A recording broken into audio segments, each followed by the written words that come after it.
ஓம் நமோ பகவதே ஸ்ரீரமணாய. ஓம் நம சிவாய. சிவாய நமோ. அன்பும் பண்பும் அறிவாற்றலும் அறமும் நிறைந்த ஆன்மீக பெருமக்களை, இன்று உள்ளது 40 என்னும் அந்த நூலிலிருந்து பகவான் ஸ்ரீ ரமண மகரிஷி அருளிய அந்த நூலிலிருந்து 12ஆம் செய்யுளின் அற்புதமான கருத்துக்களை இன்று நாம் பார்ப்போம். இது ஒரு மிக தெளிவை கொடுப்பதால் முக்தி சாதனை என்று கூறக்கூடிய அந்த ஆன்மீக சாதனையை சுலபமாக பலரும் செய்கிறார்கள். இதோ பார்ப்போம். அறிவு அறியாமையும் அற்றது அறிவாமே. இந்த அறிவு என்பது உலக அறிவு என்றும், அறிவு என்பது ஞானம் என்றும் இருவகையாக அர்த்தம் செய்து கொள்ளப்பட வேண்டும். அறிவு அறியாமை, அறிவுக்கு ஒரு ஆப்போசிட் இருக்கு, எதிர்மறை இருக்கிறது, அது அறியாமை. அப்போ அது உலக அறிவு, அறிவு அறியாமை. இந்த இருமை, இந்த இரண்டும் சேர்ந்து எப்போதும் நம்மிடம் இருக்கும். அதை நாம் பார்த்தோம்.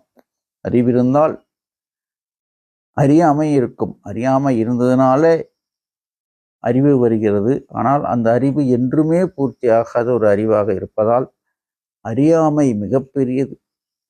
உண்மையில் சொல்ல போனால் நமது சாஸ்திரத்திலே என்ன சொல்லி இருக்கிறது என்றால், இந்த மனித ஜீவாத்மாவே அறியாமையிலிருந்து தோன்றுகின்ற ஒன்று. அதனுடைய மூலம் என்ன? அறியாமை. அது எப்பொழுதுமே இருந்து கொண்டிருக்கும். அந்த அறியாமை, அந்த இக்னோரன்ஸ் என்று அஞ்ஞானம், அந்த அளவுக்கு தான் நம்முடைய கர்மவினை பயன்கள் ஆற்றிக்கொண்டிருக்கும். அதிலிருந்து விடுபடுவது அறிவை அடிவதையாகாது. ஞானத்தை அடைந்தாலே அறிவிலிருந்தும் அறியாமையிலிருந்தும் விடுதலை. இரண்டுக்கு அப்பால் ஒரு விடுதலை எப்போ கிடைக்கும்? ஞானம் அடையும் போது. அறிவு அறியாமையும் அற்றது அறிவாமே. அறியும் அது உண்மை அறிவாகாது. புரிகிறதா? உலகத்தை பற்றிய அறிகின்ற அறிவு உண்மை ஆகாது. அறிதற்கு அறிவித்தற்கு அந்நியம் என்றாய் அவிர்வதால் தான். அது அப்படி பிரிக்க வேண்டியிருக்கிறது. அறிதற்கு அறிவித்தற்கு அந்நியம் என்றாய் அவிர்வதால் தான். அவிர்வது என்றால் பிரகாசிப்பதால். அற்புதமான ஒரு இரு வார்த்தைகளை இங்கே பகவான் கூறுகிறார். அறிதற்கு அறிவித்தற்கு அந்நியம் என்றாய். அறிதற்கு தெரிந்து கொள்வதற்கு, அறிந்து கொள்வதற்கு, தன்னைத்தான் தெரிந்து கொள்வதற்கு. அறிவித்தற்கு, அறிதற்கு அறிவித்தற்கு, இது அந்த இருமை. அறிவித்தல்னா தான் தெரிந்து கொண்டவற்றை வெளிப்படுத்துவது, மற்றவர்களுக்கு கூறுவது. அப்போ அறிவித்தல் என்றால் அங்க என்ன இருக்க வேண்டும்? மற்றவர்கள் என்று ஒன்று இருக்க வேண்டும். Objective world. இப்போ இங்கிலீஷ்ல சப்ஜெக்ட் ஆப்ஜெக்ட் என்று சொல்வார்கள். ஒரு வாக்கியத்துல சப்ஜெக்ட் ஆப்ஜெக்ட். ஏறத்தாழ அதுக்கு தான் இங்க வர்றார். சப்ஜெக்ட்னா யாரு? நான் வேலை செய்கிறேன். நான் என்பது இங்க சப்ஜெக்ட். எழுவாய் என்று தமிழ்ல இலக்கணத்துல சொல்வார்கள். சப்ஜெக்ட். பொருள். வேலை என்பது இங்கு பொருள். அப்போ செய்கிறேன் என்பது வினைச்சொல். Subject object. சப்ஜெக்ட் இருக்காரு. சப்ஜெக்ட் இருந்தால் அங்க என்ன இருக்கணும்?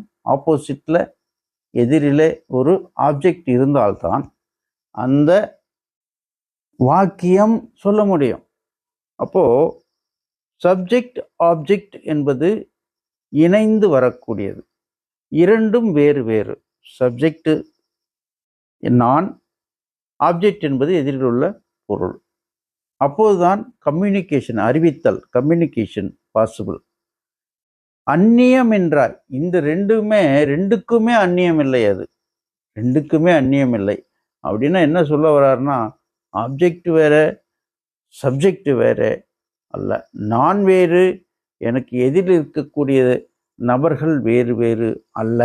அந்நியம் என்றாய் அவிர்வதால் ஒளிர்வதால் தான் அறிவாகும் பாழன்று அறிவு. அந்த அறிவு என்ன அறிவு? தான். என்ன சொல்றாரு பகவான் எல்லா இடத்துலையும்? ஆத்மா. அப்போ அந்நியமின்றி ஒளிர்கிறது. அந்த என்னிடம் வேறு ஆத்மா, உன்னிடம் வேறு ஆத்மா என்று தனித்தனியாக அந்நியப்பட்டு நிற்காமல் ஒளிர்கின்றது. இரண்டு ஆத்மாக்களும் ஒன்றுதான். அந்த ஒளி ஒன்றுதான். ஆத்மா என்பது அப்படியானால் என்ன அர்த்தம்? ஒரு ஒளி, ஒரு உணர்வு, ஒரு பிரகாசம். அது தான் அறிவு ஆகும். ஆத்மாவே அறிவாகும். ஆத்மாவே இந்த இடத்துல ஞானமாகும். ஆத்மாவை அறியக்கூடிய ஞானத்தை நான் பெற்றேன் என்று சொல்வதை விட ஆத்மாவே ஞானமாக இருக்கிறது. ஆகவேதான் அறிவுக்கும் அறியாமைக்கும் அப்பால் பட்டு இருப்பது ஆத்மா என்று பாழன்றி அறி. அதை பிரிக்கும்போது பாழ் அன்று அறி, சூனியமன்று என்று அறிவாயாக. அது ஒன்றுமற்ற ஒரு நிலை அல்ல, சூனியம் அல்ல. அது ஒரு பிரகாசமான நிலை, அது உள்ளுணர்வாகிய நிலை என்று அறிவாயாக என்று பகவான் அற்புதமாக கூறுகிறார். இப்போ எல்லாத்தையும் ஒன்று சேர்ந்து பார்ப்போம். அறிவு, அறியாமை, அற்ற அறிவே ஞானமே ஞானம். அதுவே ஞானம். உலகத்தை அறியக்கூடிய அறிவு உண்மையான அறிவு ஆகாது. அறிதற்கும் அறிவித்தற்கும் அந்நியமின்றாமல் பிரகாசிப்பதுதான் ஆத்மா ஆகும். அது அறிவு ஆகும். ஆத்மாவே ஞானமாகும். ஆத்மாவேறு ஞானமேறு என்று கூற முடியாது. அப்போ ஞானத்தை தேடுகிறேன் என்று சொல்வது என்ன என்றால், அந்த முயற்சிக்கு பெயர் ஞானத்தை தேடுகிறோம். ஞானத்தை அடையும் போது அங்கே போய் பார்த்தால் அந்த ஆத்மாவே ஞானமாக இருக்கிறது. அப்போ எது தேடியது? ஆத்மாவே தேடியது. எது தேடப்பட்டது? ஆத்மாவே தேடப்பட்டது. Seer and seen are the same என்று கூறுவார்கள். பார்ப்பவனும் பார்க்கப்படும் பொருளும் அங்கே ஒன்றாகி விடுகிறது. எதை பார்க்க விரும்பினாயோ, யார் பார்க்க விரும்புகிறார்களோ அந்த இருவரும் வேறு வேறு அல்ல, ஒருவரே என்று அற்புதமான இந்த செய்தியை நாம் உள்வாங்கி ஆத்மாவில் ஆனந்தத்தை அடைய வேண்டிக் கொள்கிறேன். அறிவு அறியாமையும் அற்ற அறிவாமே, அறியும் உண்மை அறிவாகாது. அறிதற்கு அறிவித்தற்கு அந்நியம் என்றாய் அவிர்வதால் தான் அறிவாகும் பாழன்றறிவாய்.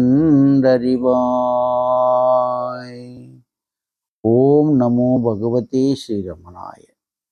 எல்லோரும் இன்புற்றிருக்க வேண்டும் என்பதே அல்லாமல் வேறொன்றும் அறியேன், பராபரமே என்று வாழ்வோமாக. ஓம் நம சிவாய்.